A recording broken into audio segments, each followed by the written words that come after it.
harsh times when, under a different administration, such growth as we may have recorded is not visible by the naked eye and cannot really be quantified, if it existed at all.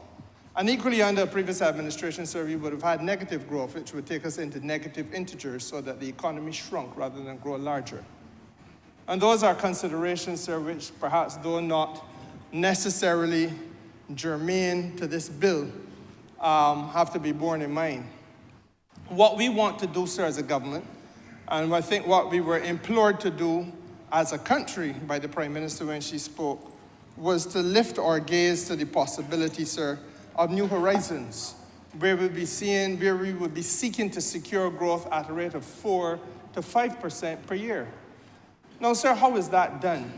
Because what one has to remember is that virtually every form of expansion of commerce in this country enables us to come to a point where we can move that which we do domestically to a position where that which we do is done across borders, thereby earning ourselves foreign exchange, sir, thereby expanding our economic activity further and spurring even further investment, Mr. Speaker, sir, further employment, and obviously, sir, with all of that comes the growth that you're talking about. Now, sir, the reality is that there are sometimes small things that act as inhibitors. And my learned friend who led this debate, who piloted this bill, and may I congratulate him from this place, sir, because I think he piloted it well. Many people at first blush would not have thought as expansively on this matter as the Honourable member did. Mr. Speaker, sir, I think that it is important to recognize that there are little things sometimes which are very consequential. And he's right when he says that at first instance you would not think so to cast such a wide net on a piece of legislation, which again seems almost innocuous and not just harmless, but almost ineffective. But sir, we are talking about something that really seeks to transform the way in which we do business in Barbados. And that is what captured my attention about it. The role of the notary public in the international context, sir, is going to be an individual, or is an individual, who is going to affirm international documentation or international transactions, and it is going to be documentation for use abroad. The Honourable gentleman is quite right, sir, when he made the point that overseas almost every lawyer is a notary public. In fact, let me begin, rather than saying this later on, let me say it up front now. It is a fact, sir, that part of business facilitation in places like the United States of America, part of business facilitation certainly in Canada, part of business facilitation across Latin America, Mr. Speaker, is the idea of having, as part of the internal operation of the business place, the notary public in situ. And that is simply mean physically present on the compound. So there's somebody in that office, Mr. Speaker, sir, who is able then, in the event that you are trying to get yourself involved in a certain type of purchase or a certain type of transaction, that individual is there so as to ensure that you do not get turned away, but rather are able to conclude the transaction. And why? Because history has taught us all around the world that in this very dynamic thing called commerce, if a man has to, as we would put it, stoops him out and say, why can't I get this here do? No, I ain't gotta come back another time. Very, very often he does not come back and that another time don't come. And you want to capture that dollar when the opportunity arises. We have tended, sir, to be very elitist. And I think that the Honourable member diplomatically indicated that, we've obviously borrowed our system from the British, and we've done an excellent job throughout time of aping and imitating the English to the point where sometimes we're more English than the real English. And so this justice of the peace thing is treated, sir, as though it is manna from heaven. And a person of high standing politically bestows on you the title of justice of the peace, and you're entitled to hold your head high in the community and lift your chest up because you have been given the opportunity, sir, to affix your signatures to some documents and make life easier for people in your community. But, Mr. Speaker, the truth of the matter is that when we strip away all of that facade from it, and there is that element of it, I don't take that away from it.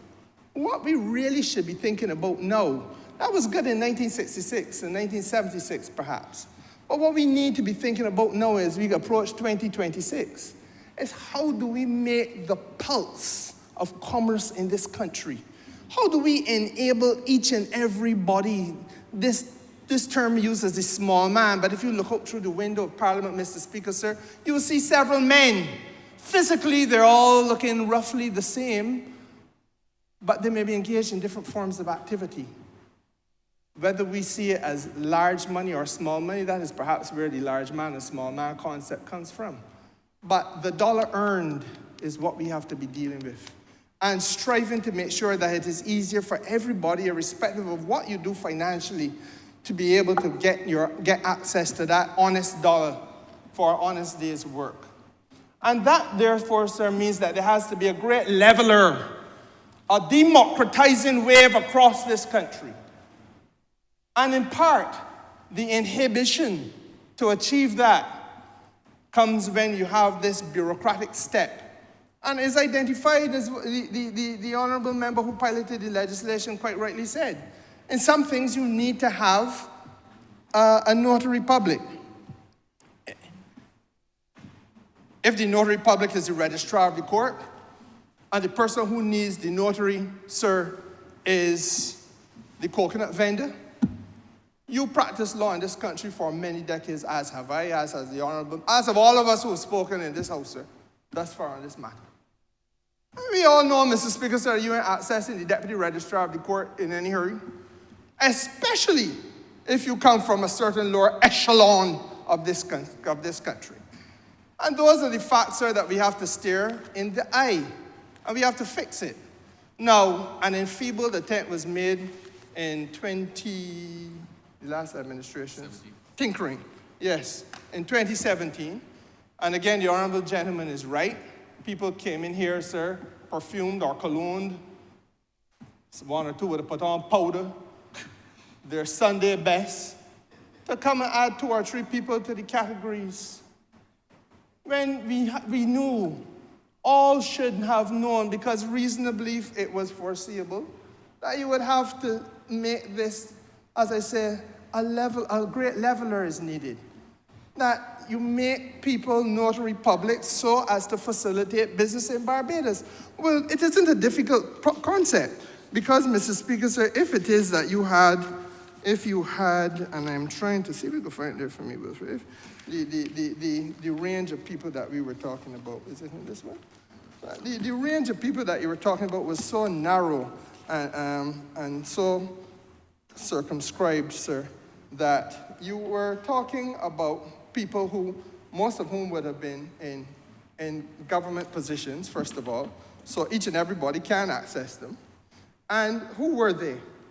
The Deputy Permanent Secretary in the Ministry of Home Affairs. Well, Mr. Speaker, sir, again I say this.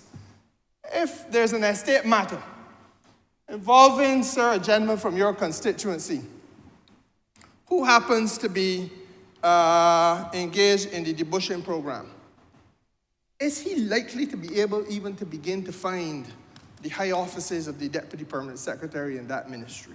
I remember you think you know what it is, though? I'm not going to suggest ignorance on the part of anybody, Mr. Speaker, sir. But we make these things, the point I'm making is we make these things too difficult. Too difficult. And you have then, Mr. Speaker, sir, as I said, the registrar of the court and the supervisor of insolvency.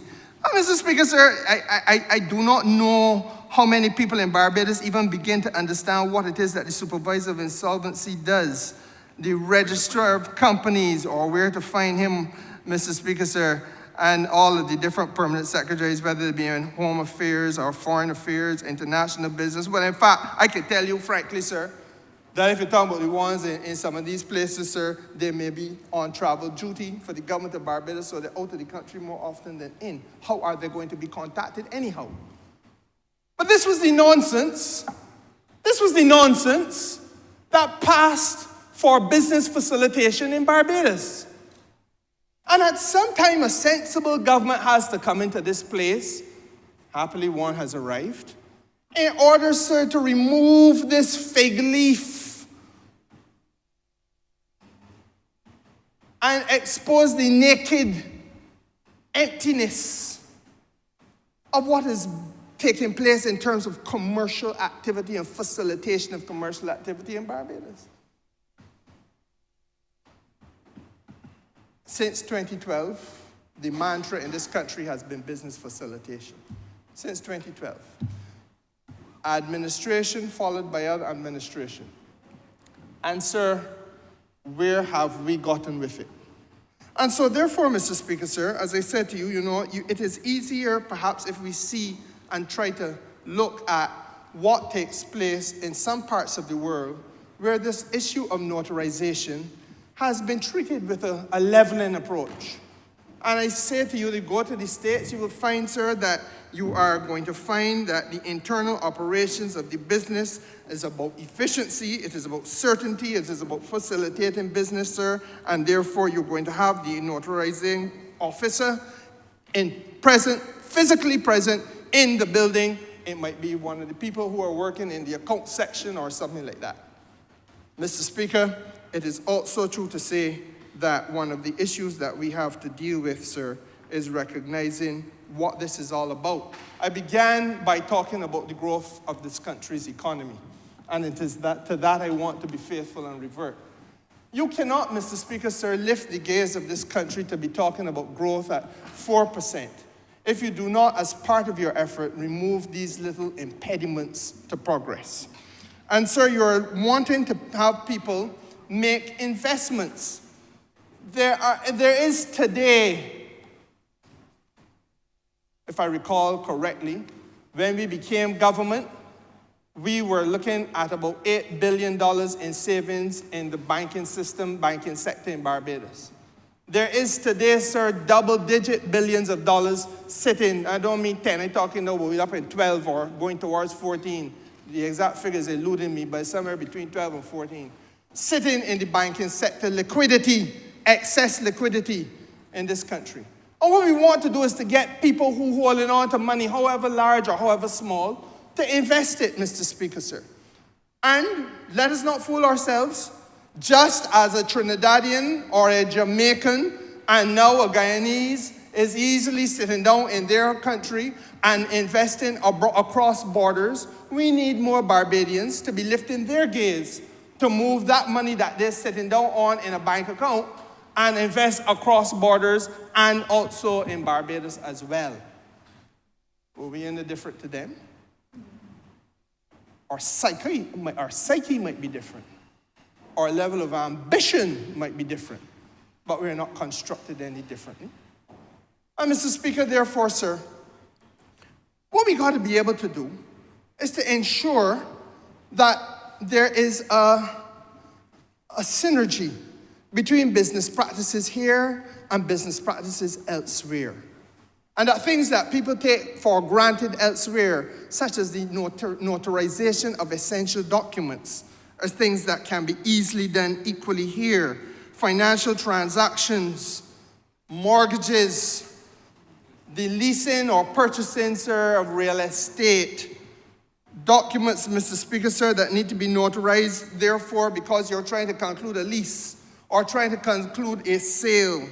And there's a duty to satisfy if it is a Barbadian doing this overseas, sir. But somebody needs to know that he is who he says he is and that the banking documentation that he's presenting is what it actually is authentically. It has to be authenticated, Mr. Speaker, sir.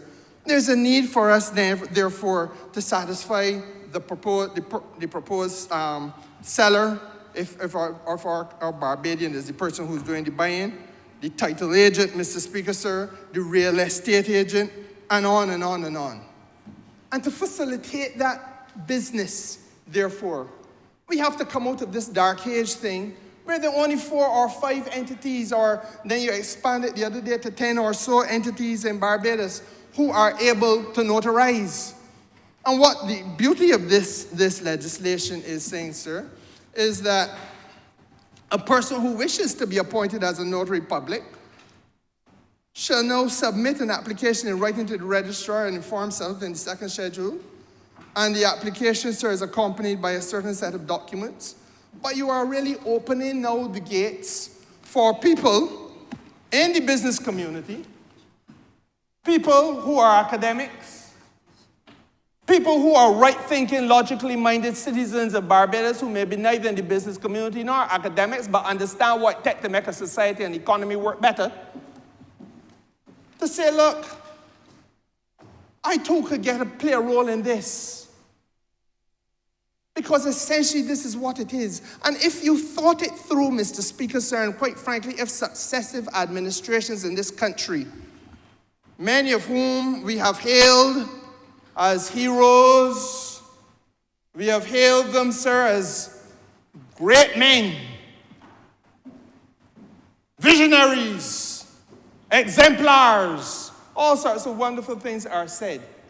But all of us know that in every village in Barbados, in every village that you see in St. Michael, in every village that exists in St. James, in every village in Christchurch, Mr. Speaker, sir, all around this country, we know that there are people who's be struggling to get access even to a JP sometimes, far less than Notary Public, because it is urgent that I need to get something signed. Let me tell you, somebody come in my constituency office, boss, you use a JP, you could sign a document for me. No, I'm not a JP, but I'm an attorney at law. Let me hear what is that you want signed. Because very often we could do this, the exchange because you're an attorney. But frankly speaking, if you were a notary, if you were supposed to be a notary public that got to sign it, the attorney at law was not enabled to do that. So the leveling effect of this document, sir, this bill, is what I wanted to capture our attention, focus our attention on. Because essentially you are, by using the People's Parliament now to democratize an essential process, you are opening floodgates, sir, for facilitating business. But is that not what we came here for? No, I ain't in trouble, my friend, and talk about replacing the S with a C and vice versa, because that too has its place. That too has its place. But I think the people of Barbados want to hear more about how they are being empowered, how their lives are being propelled into a different category of opportunity existing for them by the pieces of legislation that come here. I suspect, sir, that lurks in the hearts and minds of men when they listen to a radio or when they listen at night with nothing better to do in the evening or a long weekend like this. Let me hear what they went to Parliament for Thursday, because normally they go Tuesday. I presume it is something important. I want to wager, Mr. Speaker, if I was a wagering man, I would wager that it would be more than hearing a C should be a S or S should be a C, but rather, sir, that this legislation has an empowering impulse that could lead to $1 being accessed by me more easily. And that if I could put $1 in my pocket by virtue of there being now an opportunity for more notaries public, and I understand now what a notary public is and what he's supposed to do, I ask myself the question, if I were one of the people out there who did not know but was listening in, why did they not do this before? And I would be inclined to say, well, look, thank God that the God thing named the Barbados Labour Party. And thank God they got a cabinet, like the cabinet of this Barbados Labour Party, that can be heard, seen, and felt doing things to help people in Barbados get through a little better. But if one is more limited in perspective, then a C and an S become very important, and so on and so forth, and no one will detract from that. But it is a replica of that which the Dems came here and did in 2017 or 16. And the Dems will be the Dems, and the Dems are still the Dems, and the thinking of the Dems remains the same. And that is the other message that has come out of this today, sir. That the Dems will be the Dems, and the Dems are still the Dems, and the thinking of the Dems has remained the same. You want me to say it again? Now, Mr. Speaker, sir, I also go further. I want to say to you, sir, that a lot of what our people are doing is modernizing Barbados. You all remember who sits across from me from St. Michael North? Would have done a lot of good work, sir, when he was Minister of Industry. And industrialization of this country, sir, is once again expanding. And there are a lot of people, sir, who are seeing aspects of manufacturing and a vision for that sector growing. And I want to say, sir, that, none of the equipment that we're using is bought here. Most of it has to be imported and sourced outside. And a lot of our folks, sir, find themselves in Canada and the United States and even in Latin America doing these types of transactions. I am told, sir, that in 2019, just before COVID, purchases of light industrial equipment would have been a $1.5 or $1.6 trillion business. So that was the area where our people were involved. But again, sir, if I go up there and I can't buy, I gotta find somewhere now to I ain't got cash in hand, I gotta find somewhere to put a long-term arrangement in place. I gotta be backed by financial people who need to know that I am who I say I am. They need the documentation to establish, verify, validate, authenticate that the business I say I do is the business that I actually do. And that, again, in this very small way, the notary public becomes a major player, a major facilitator, Mr. Speaker, sir. And and sometimes it is important to look at all these little tiers of our economy and see how a piece of legislation like this fits in and makes it possible for people to climb the rungs of the ladder of progress. And if they don't have the access, sir, to these things like what we're doing here today, the ladder of progress becomes really an impediment. I can't get in the way. And born out of that impediment is frustration. And out of frustration then becomes vexation with the system, with the way of life in this country. Mr. Speaker, sir, it is important, therefore, that in the area of procuring industrial equipment, in the area, sir, of that which we say we do among the best in the world, provide financial services, there's no longer an international business sector, sir. We see business now domestically being international. We want to internationalize every business here in Barbados. And we want business overseas to be here, registered here as Barbadian business. And we structured our tax arrangements in such a way as to incentivize that. Well, Mr. Speaker, sir, whether you're into banking, insurances, whatever aspect of financial services, sir, behind all of that there comes a point in time where you need to have the role of the notary public played. And even at that lofty, highbrow level, where a foreign company is coming here and talking about $20 million offshore to Barbados, sir, $30 million offshore to Barbados. You know that even those people prior to this legislation that we are trying to deal with today, even at that level, those people, sir, who need to have notaries, sir, were forced to call upon the Deputy Permanent Secretary in the office of the Honourable Member, the Deputy Permanent Secretary in my ministry, who may be with me in Ghana doing the business of the government, or in Panama doing the business of the government, Mr. Speaker, sir. Huh? Huh? And the supervisor of insolvency, a narrow category of people. And you're talking about people, sir, who've come here or are coming here, and we want more of them to bring large investment of that multiple million-dollar nature. And they are asked to take us seriously. When if you enumerate the people who hold these offices, sir, you can call, will fit on both hands, the fingers of both hands. A whole country looking to see growth, looking to see development, sir. But between the hours of 8:30 a.m.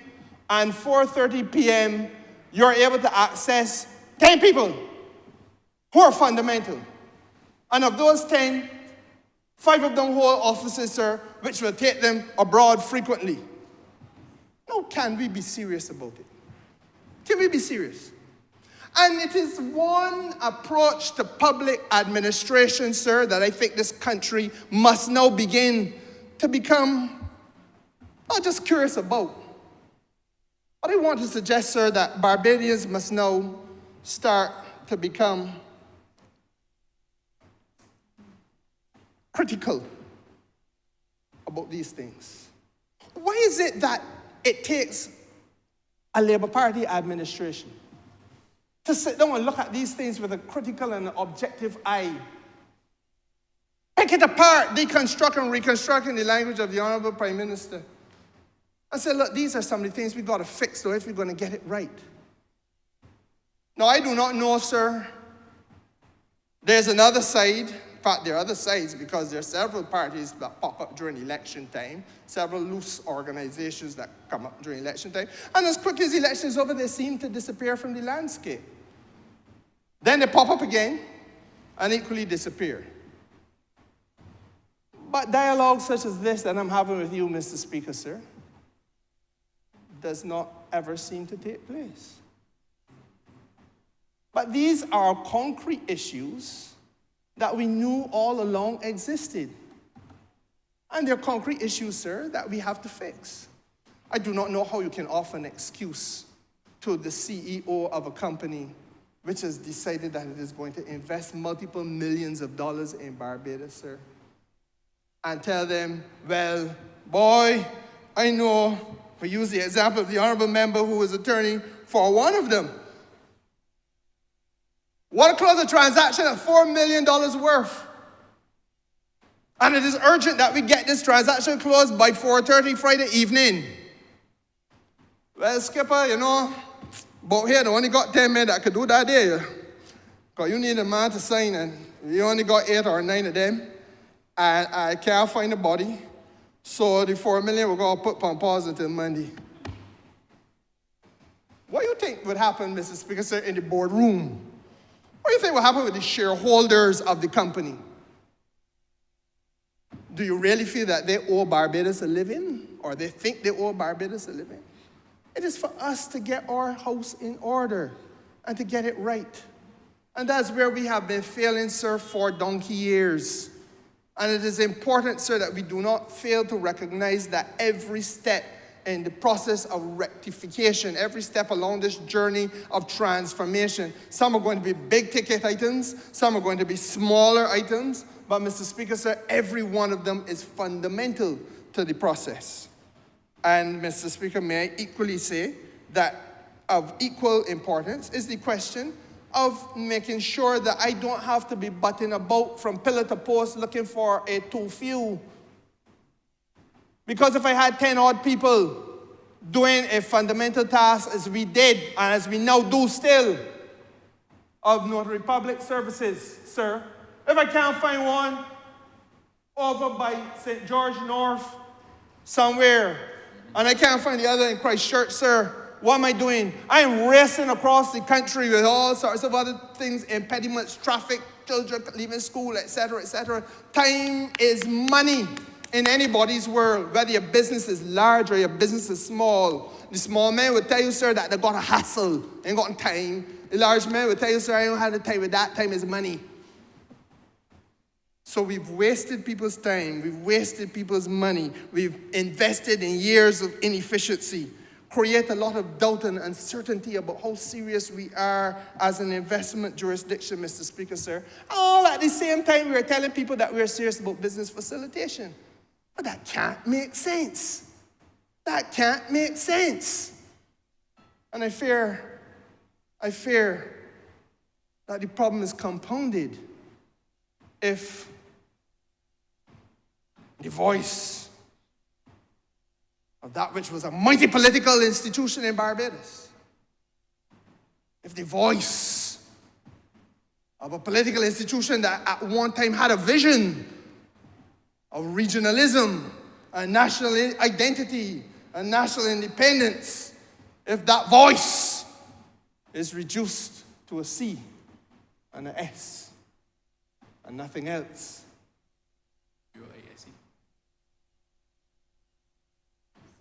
Mr. Speaker, sir, I think we also have to look at what can happen. Now, the legislation, to the naked eye, does not speak. Member has 2 more minutes. Only 2 minutes, sir? Why was now ready to go to town? Understood, Honourable. But anyhow, quickly, the legislation, sir, only does not on its face take us into the future. And I really want to hope that the interpretation of it will allow for online usage of the notarization power, the usage of the e-signatures and so on is recognized in law in Barbados. But that it is silent, those things are silent, treated in silence in the bill. And I want, sir, to say that for me, the use of the online technology is important because, again, speed, efficiency. Also, sir, error reduction, because you're removing to some extent a lot of the human involvement. And then, sir, of course, cost reduction. Those are some of the things, sir, that time will not allow, obviously, now to go into them expansively, but it is not something that is directly spoken to in the legislation. I'm hoping that when we read this in conjunction with other pieces of legislation in Barbados, that it will take us to that point. Because I do know that in other parts of the world, and you know, this is really, it was this week that the Foreign Minister of Panama spent a couple of days here, sir, with me and Prime Minister and a few other people, dealing with business that we got to do in Panama. And sir, we are about to open the Mexicans are about to open an embassy here. The Panamanians are about to, she was here because they intend to open an embassy here very shortly. They've now got an ambassador, a designated ambassador for Barbados, sir. The Colombians, likewise. The world is reaching out to us, looking to open embassies and have their ambassadors here. And we will therefore, sir, be doing more business with Latin America where the notary public concept is alive and well. And equally, Mr. Speaker, sir, as we deepen our relationship with the United States commercially, and not just now in terms of visits and tourism, but now commercially selling things to the US and so on, not just buying from them neither, because we got to flesh out our economy in that way. That is what the Honourable Member of St. Michael's South Central now spends day and night reasoning and working on how we penetrate the US market to earn foreign exchange. And likewise with Canada. All of these are places, sir, where the notary public, sir, the concept is alive and well. Ease of access to them is important, sir. Being able to relate between them and the people who have to employ them, sir, or utilize their services electronically is important. It is a brand new way of doing business. It's a brave new world. And we got to be part of that, sir. And it is for those reasons, Mr. Speaker, sir, being respectful of time, that I want to fully support and associate myself with this particular piece of legislation and wish it well as it progresses through the passage of the 2 houses of assembly of this country. I'm obliged to you, sir. Honourable Member of St. Michael's South Central. Thank you, Mr. Speaker. I rise to lend just a few words to this debate, especially based on the last 2, well, not the last 2, should I say the last 2 substantive contributions, the members on this side, but in particular the member who who piloted the bill, in so much as he said in his presentation, if anyone is listening, and then he made some recommendations for the work that needs to be done. I hope that he knows that the member who has responsibility for technology and innovation is definitely listening. I dare say that is why I am here. But I also want to build on the platform that was built so capably by the member who just spoke with respect to the future of these kinds of transactions. And the member made an invocation to us to think ahead, to understand what is needed now. Really what is needed now is not so far in the future, it is here. And the fact is that right now, Barbados, like most jurisdictions of our kind, we've become quite good, quite expert in producing and validating the authenticity of documents in a physical environment. And so embossing of letters, printing of certificates on the most delicate of parchment paper, security laminates on cards, stamps, wet signatures from authorized personnel. These are the kinds of things that we've used to give administrators the means to determine the authenticity of documents. The challenge is that in an online environment, these physical characteristics are lost. So when you scan a document, you cannot perceive or transmit a seal or any of the other means of authenticity or authentication that would apply to a physical paper environment. And so when you have to do that, when you have to scan to send something abroad, when you have to scan something to send it even to your neighbor, to send it to a client of the licensing authority or the transport authority or any service that we provide to the government, to the people of Barbados, then the whole capacity for authentication goes away. It brings us then to something that the Ministry of Innovation, Science and Technology is working quite swiftly on and towards, along with key partners like the Immigration Department and the Central Bank of Barbados. The thing is that this business of moving to an online environment, making services available online for people so that either in this jurisdiction or others, they can do business more easily, more quickly, and at a lower cost, it is not just a government matter. And in fact, we saw that with the introduction of the Easy Pay platform and other payment services, which really where government cannot do it alone. And we have to work with other institutions, in particular financial institutions, in order to make this happen. And so similarly, we have the question of what we know as public key infrastructure. And the young people who work with me on these matters refer to it very briefly as PKI. That's what we hear, what I hear in the halls of my ministry every day these days, public key infrastructure or PKI capacity. And all it is saying really is that this is the way that we are able to validate digital documents. And PKI, public key infrastructure, is a framework that we use to secure electronic communications and transactions over the internet using a pair of cryptographic keys. One key is a public key, and the other key is a private key. Now, what we're able to do with this is to make it so that a digital signature that is affixed to a digital document can be authenticated. So it provides a secure environment for the signature of electronic documents and messages, and it ensures the integrity and authenticity of the signed content.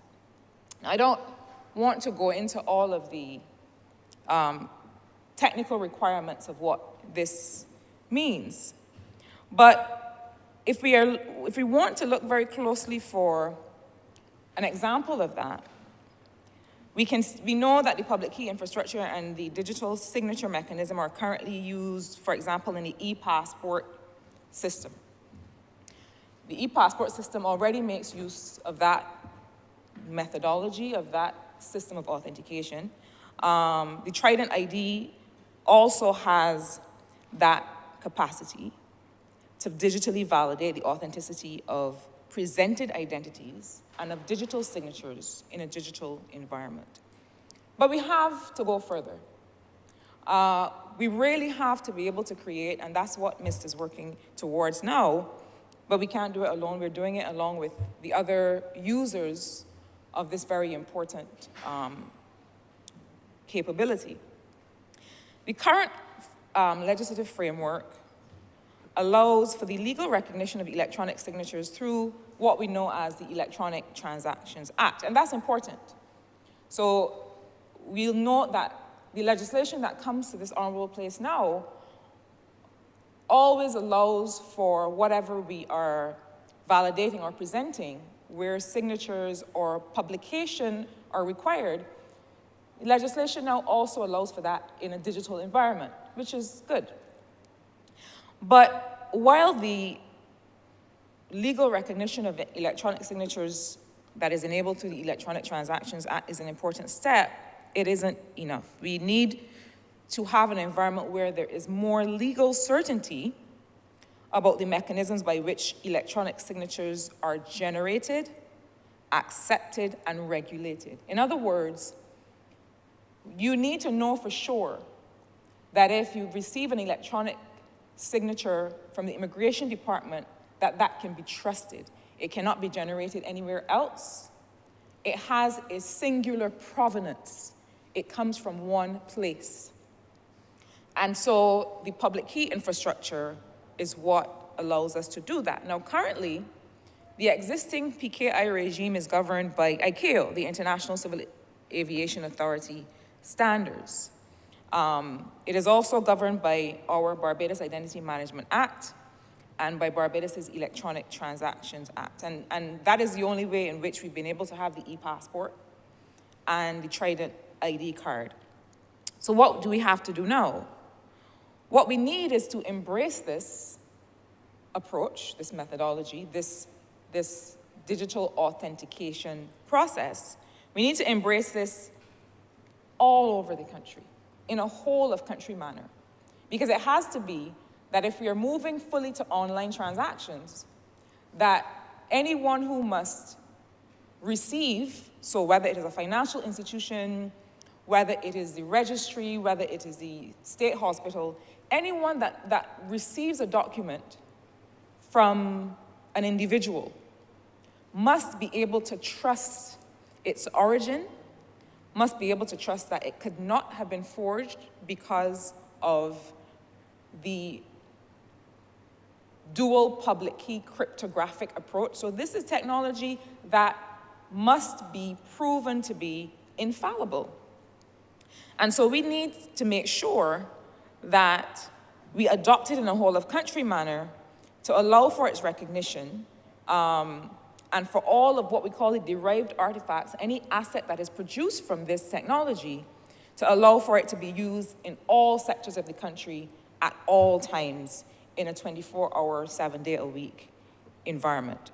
So, what we will soon be seeing is a move towards having the appropriate legislative framework in order to build out that system, in order to build out an entire digital trust services regime for Barbados. And when I say digital trust services, all I really am talking about is the full range of solutions and mechanisms that are designed to ensure the security, privacy, and reliability of digital transactions and interactions. Now, sir, I pause here for a moment to acknowledge that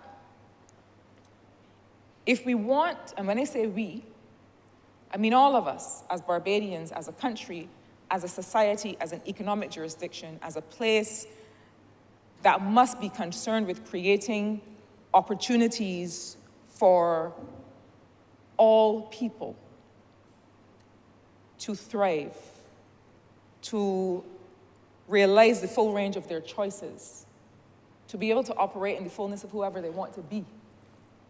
If we say that we want that, then we also have to create the systems that make it safe to do that in every environment. And so the questions of law and order and the things that protect people are not just applicable when you're walking down Swan Street, or when you're in Dover, or when you're in any other part of Barbados. Increasingly, questions of security and safety in conducting business are going to apply in an online environment. I say all that to say that whether it is the electronic transactions legislation or the data protection legislation or the cybercrime legislation or our move towards this secure environment for digital signing, these are the ways in which Barbadians are going to be protected so that they can act with certainty when conducting business in this digital environment. Sir, as we move to modernize the way that we do things, and really to join the rest of the world in the way that we do things, because when we're talking about exports, when we're talking about integration into global markets, we cannot integrate into global markets that are digitally led while we operate in an analog environment. You know, when I go to Costa Rica or to Panama or to Argentina, I almost said Argentina, because I was about to make the point that I have to speak the language. I have to be able to relate to the environment in which they relate. Similarly, if we are talking about giving people opportunities to earn from right here where they may sit, then we have to make sure that we also provide the tools for people to function in that online environment. But more than that, even setting aside the need to create online opportunities for young people, and more we're talking about issues that relate to allowing people to be able to monetize their online content, and what are the global conversations we have to have about that? Because we do.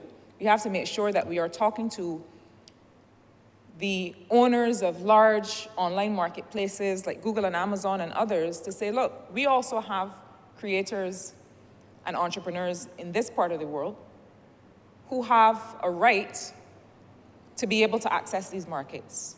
And how are we going to make that happen? And how are we going to liberalize the same rules that they always want the global south to liberalize? How are you in the global north, how are you in developed countries going to liberalize your financial rules so that we or content creators and business people can have access? That is one of the conversations we have to have at the international level.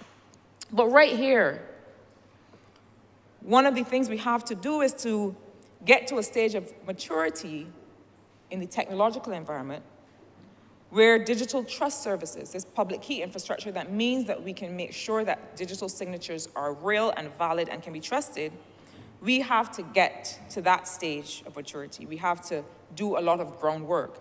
And so we at MIST are about to have some conversations in the coming days with colleagues at the Central Bank, with colleagues at the Immigration Department, all of the current environments for which this is now critical, with a view to determining what should this infrastructure look like, how will we roll it out, so that the member for Christchurch East need not shout into the void to wonder if anyone is listening about the question of needing to migrate services such as this to an online environment, but so that he can be assured that this is, in fact, the direction in which we are already moving, and the kind of work that will give even more, that will cause this legislation that he has introduced to have even more impact, to be even more far-reaching, and to then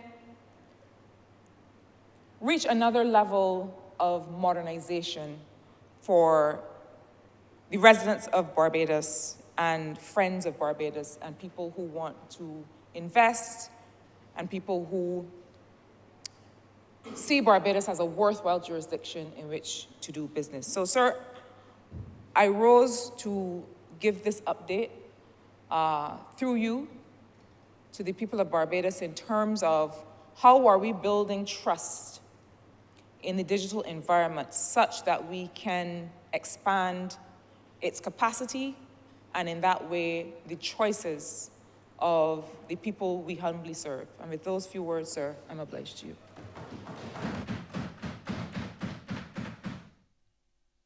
Honourable Member for Christmas.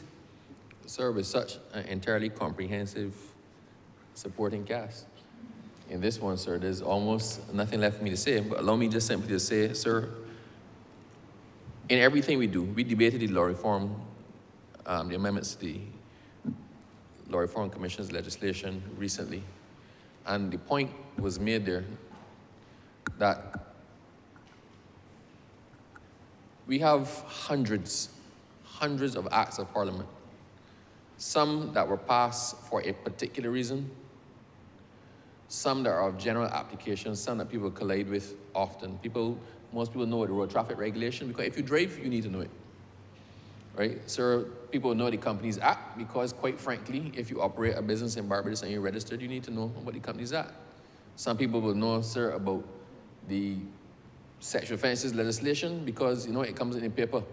But there are other obscure pieces of legislation that may have a practical application to the most select group among us, right? They have to be there because everything has to be accommodated for in the law.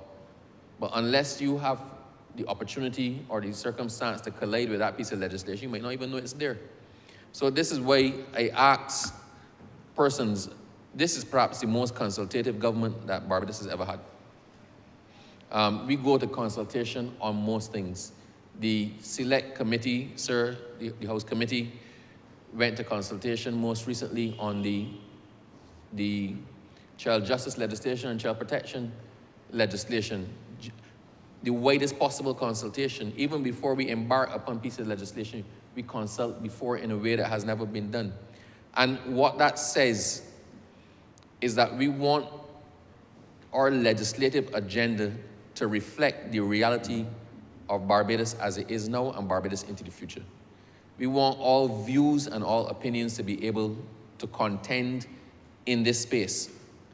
And while, sir, we will invite consultation on the things that we are progressing going along, I once again repeat my plea.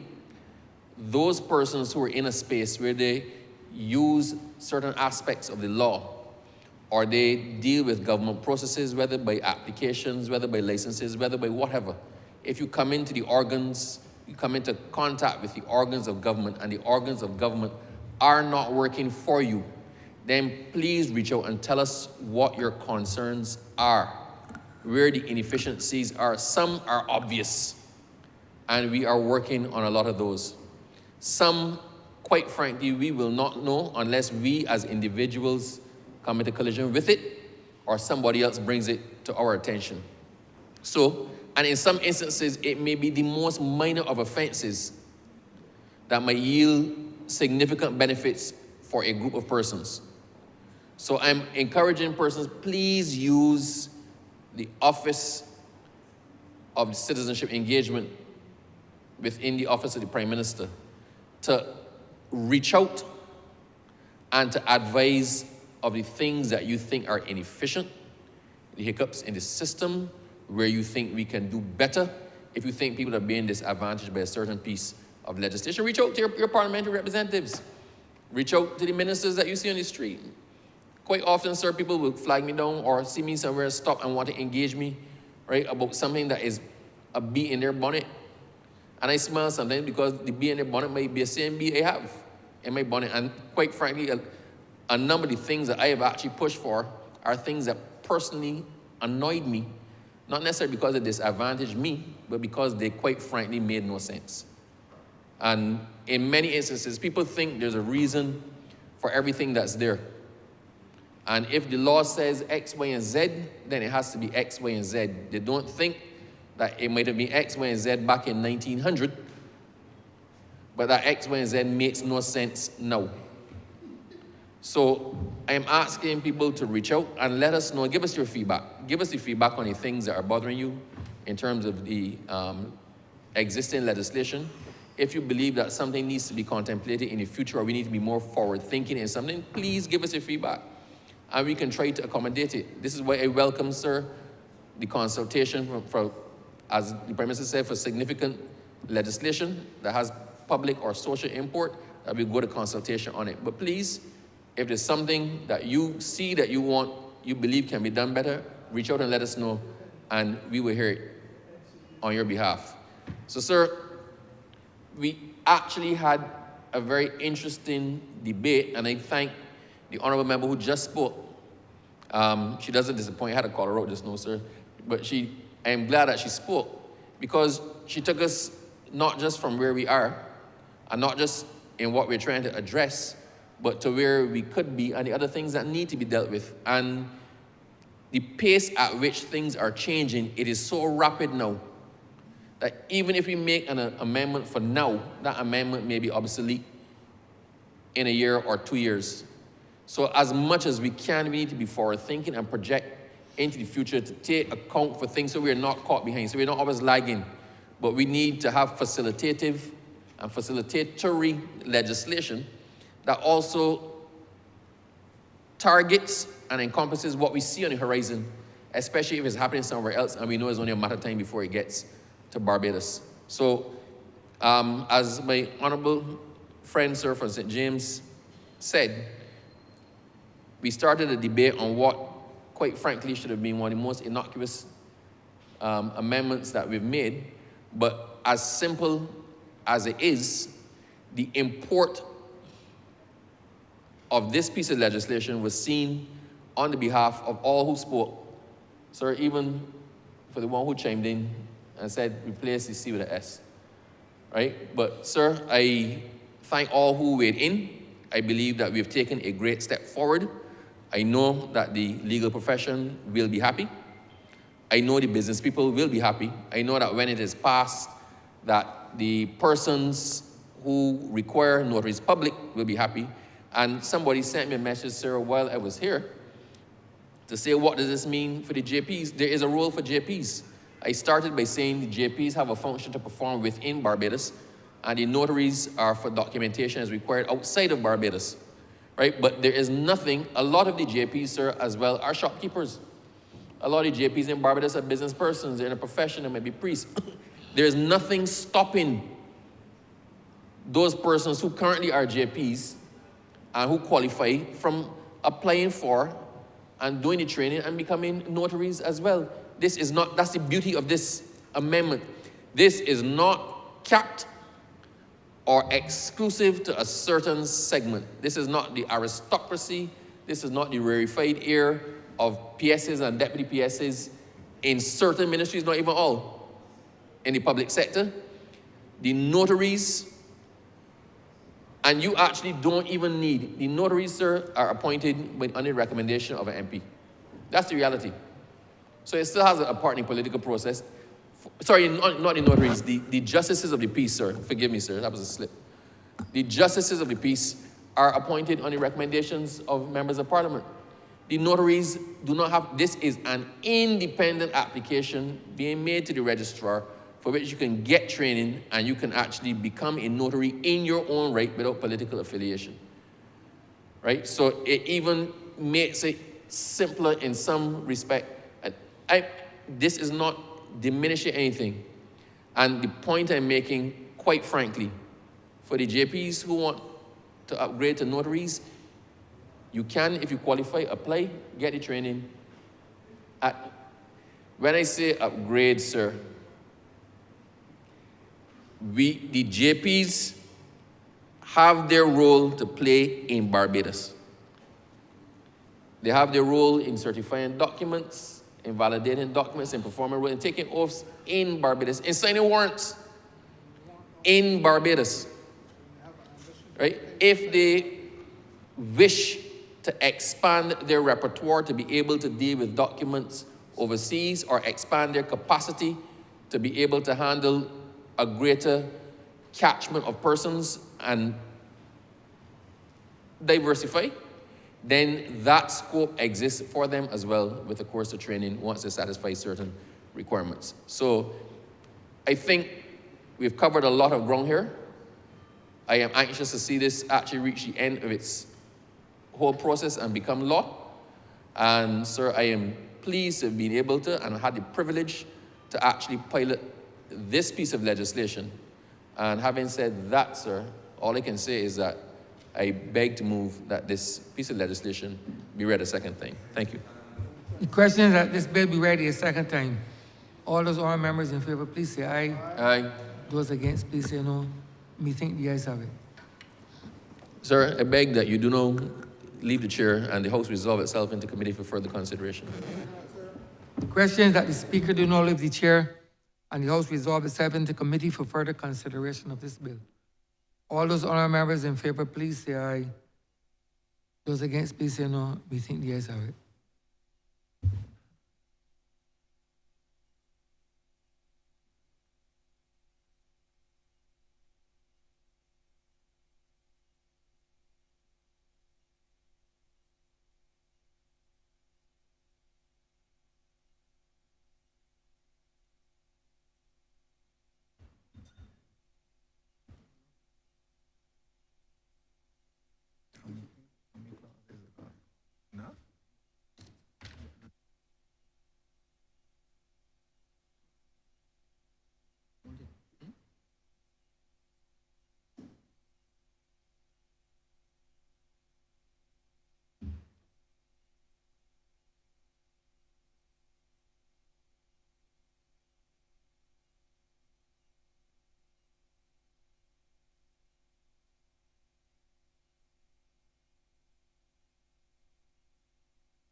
This Honourable House is now in committee.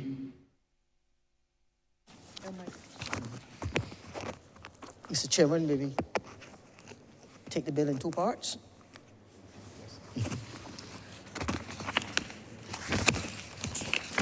Mr. Chairman, clauses 1 to 10. Mr. Chairman, I beg to move an amendment to clause 4,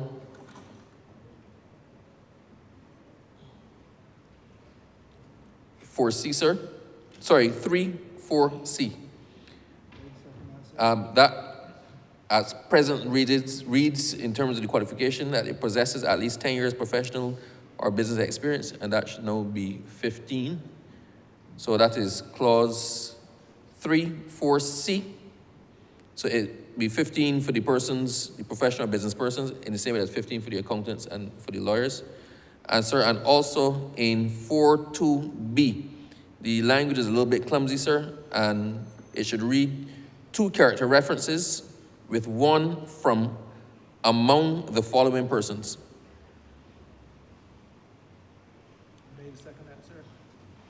And with those amendments, sir, I beg to move that clauses 1 to 10 stand part as amended. The question is that clauses 1 to 10 as amended stand par. All honourable members in favor, say aye. Honourable members against, say no. Methinks the ayes have it.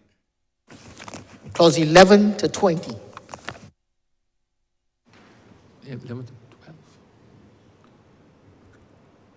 11 to 11 to Sir, I beg to move that clauses 11 to 20 stand part. Ready, second that, sir. The question is that clauses 11 to 20 stand par. All honorable members in favor, say aye. Aye. Honorable members against, say no. Methinks the ayes have it. The first schedule. Mr. Chair, I beg to move that the first schedule be the first schedule to the bill. Ready, second that, sir. The question is that the first schedule be the first schedule of the bill. All honorable members in favor, say aye. Aye. Honorable members against, say no. Methinks the ayes have it. Second schedule. Mr. Chair, I beg to move that the second schedule be the second schedule to the bill. Ready, second that, sir. The question is that the second schedule be the second schedule of the bill. All honorable members in favor, say aye. Aye. Honorable members against, say no. Methinks the ayes have it. The third schedule. Mr. Chair, I beg to move the third schedule be the third schedule to the bill. Ready, second that, sir. The question is that the third schedule be the third schedule of the bill. All honorable members in favor, say aye. Aye. Honorable members against, say no. Methinks the ayes have it. The fourth schedule. Mr. Chair, I beg to move that the fourth schedule be the fourth schedule to the bill. Ready, second that, sir.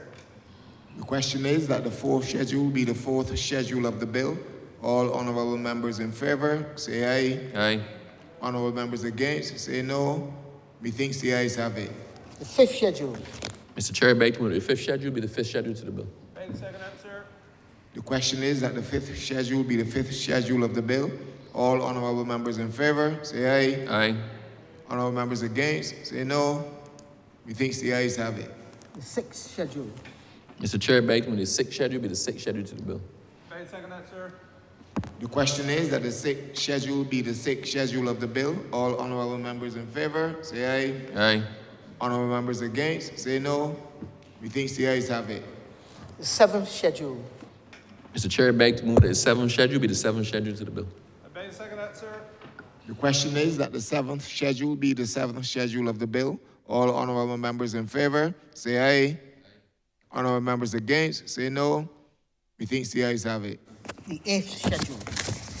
Mr. Chair, I beg to move that the eighth schedule be the eighth schedule to the bill. Ready, second that, sir. The question is that the eighth schedule be the eighth schedule of the bill.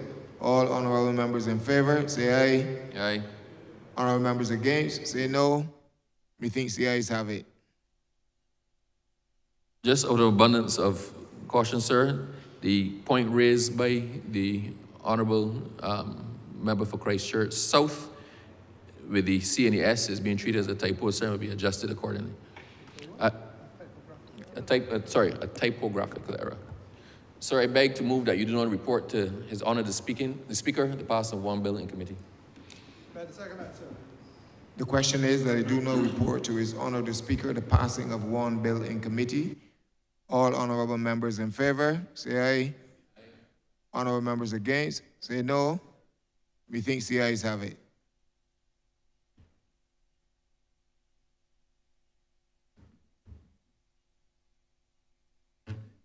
Yeah, okay. The Chairman of Committees is reporting the passing of one bill in committee. Honourable for Christchurch East. Mr. Speaker, I beg to move that the bill be now read a third time. Ready, second that, sir. Question is that the bill be read a third time. All those honourable members in favor, please say aye. Those against, please say no. We think the ayes have it. Mr. Speaker, I beg to move that this bill do not pass and be cited as the Notaries Public Act 2024. Ready, second that, sir. The question is that the aforementioned bill be passed and so cited. All those honourable members in favor, please say aye. Those against, please say no. We think the ayes have it. This bill is passed and so cited.